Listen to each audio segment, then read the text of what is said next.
Au cœur de l'Europe gît un petit pays à l'histoire particulière. Nation riche et prospère, à la neutralité séculaire, la Suisse étonne et se diffère par sa diversité linguistique et sa richesse.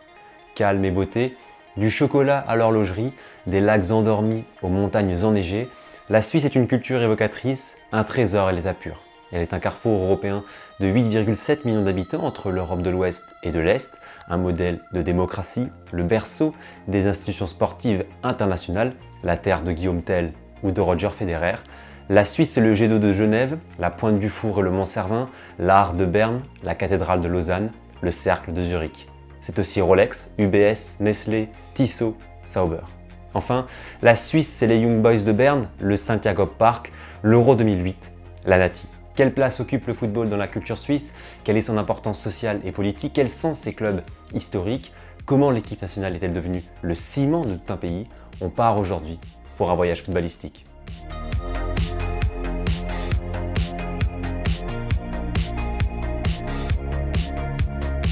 Salut tout le monde, j'espère que vous allez bien, très heureux de vous retrouver pour une toute nouvelle vidéo, mais surtout pour une toute nouvelle série qui s'intitule Zoom sur le foot, une série qui va être consacrée au football dans un pays précis, sur tous ses angles, les clubs, les sélections nationales, l'importance sociale et culturelle, son influence en politique, etc.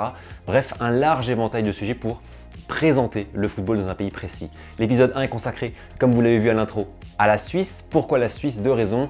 D'abord parce que je trouve que c'est un pays fascinant et très intéressant à étudier footballistiquement. Et ensuite, deuxième raison, c'est parce que je connais bien Clément qui gère l'excellent compte Foot Suisse sur Twitter avec qui j'ai déjà collaboré.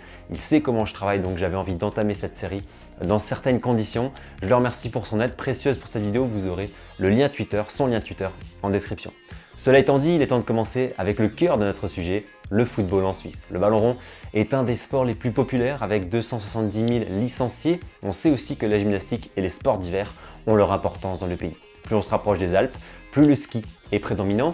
Et dans les cantons où le football est moins populaire, notamment à l'est du pays, le hockey sur glace occupe une place de choix. D'ailleurs, la Fédération internationale de hockey sur glace a son siège à Zurich. Comme de nombreux jeunes Européens, le football est très populaire dans les cours d'école, il traverse les pensées et les conversations, il y a des stades et des clubs dans de nombreuses villes et villages, bref, le football est un sport aimé en Suisse et dans ses cantons. Mais il s'exporte peu à l'étranger, peu de gens connaissent et regardent le championnat suisse, même de l'intérieur, il n'est pas le championnat phare, beaucoup de jeunes supportent une équipe étrangère ou une équipe suisse plus une équipe étrangère. Rares sont ceux qui ne supportent qu'une équipe locale.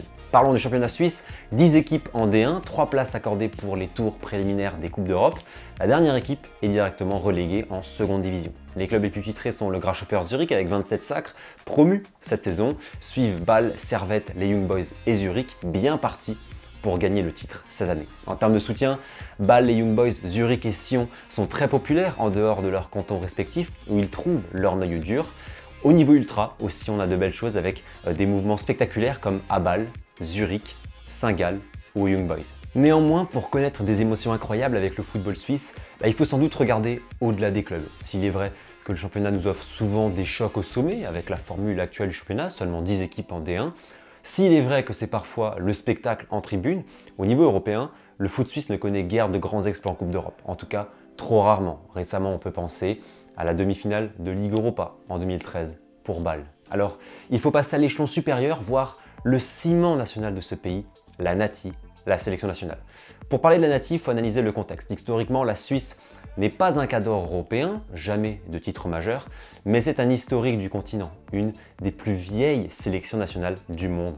Et cette Nati, elle est entourée de grands. La France, l'Allemagne, l'Italie, 3 pays champions du monde. Difficile donc de briller quand on est entouré de tels voisins, surtout que la Suisse parle notamment français, italien et allemand, et la diaspora étrangère y est très importante. Se pose ainsi la question de l'identité suisse. Qu'est-ce qui rapproche un Suisse du Tessin qui parle italien à un Suisse francophone de Genève, ou bien un Suisse du canton d'Appenzell à un riche banquier de Zurich? Eh bien, l'un des liens des plus forts, c'est le football, c'est l'équipe nationale, et l'Euro 2020 a mis en exergue cette idée. Comme rarement, la Suisse s'est unifiée autour de ses joueurs. C'est pour ça que je parle de ciment national. Vous retrouvez aussi ce phénomène dans certains pays des Balkans. La popularité de la Nati a explosé durant l'été 2021, et le lien entre les Suisses s'est même vu renforcé. On a vu des images de rues pleines après l'exploit contre la France en 8e, des bars et des avenues bondées. Bref, une communion nationale permise par le football. C'est le seul sport capable de générer une telle passion.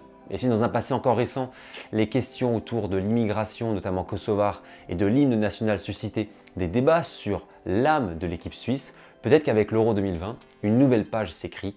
La Nati compte bien surfer sur cette vague d'optimisme. Ça, c'est pour le terrain et pour l'importance sociale, mais qu'en est-il de l'influence politique? Si on connaît la Suisse pour sa discrétion politique sur la scène internationale, bien qu'elle a récemment légèrement infléchi sa position, même sur le domaine interne, la Confédération reste discrète, les pouvoirs étant très importants pour les cantons. Hormis des congratulations officielles, la Nati n'est pas vraiment utilisée par le pouvoir suisse comme certains pays ont pu utiliser leur sélection. On en a déjà parlé sur la chaîne, on peut penser à l'Ukraine ou à la Hongrie. Néanmoins, le football doit rester un moyen de visibilité. Que ce soit sportif ou culturel, la fédération n'hésite pas à faire jouer l'équipe nationale dans les différentes zones du pays pour que les Suisses s'approprient leur équipe. Le football doit aussi représenter une attractivité pour les villes ou les collectivités. Le Letzigrund de Zurich appartient à la ville, comme le nouveau stade de Lausanne. Enfin, la Suisse a développé ces dernières années sa capacité d'accueil de grands rendez-vous et ses infrastructures. La finale de la Ligue Europa 2016 entre Séville et Liverpool organisée à Bâle a représenté une magique opportunité de visibilité pour la ville et la région, matérialisant les excellents liens entre l'UEFA, la fédération suisse et le club bâlois, mais surtout l'Euro 2008 qui s'est tenu en Suisse et en Autriche, au cœur de l'Europe. 58 ans après la Coupe du Monde 1954 organisée chez elle, la Suisse a pu regoûter aux joies d'accueillir un événement sportif international médiatisé aux retombées économiques très importantes, notamment pour le secteur sportif, dynamisé et renforcé après cet événement.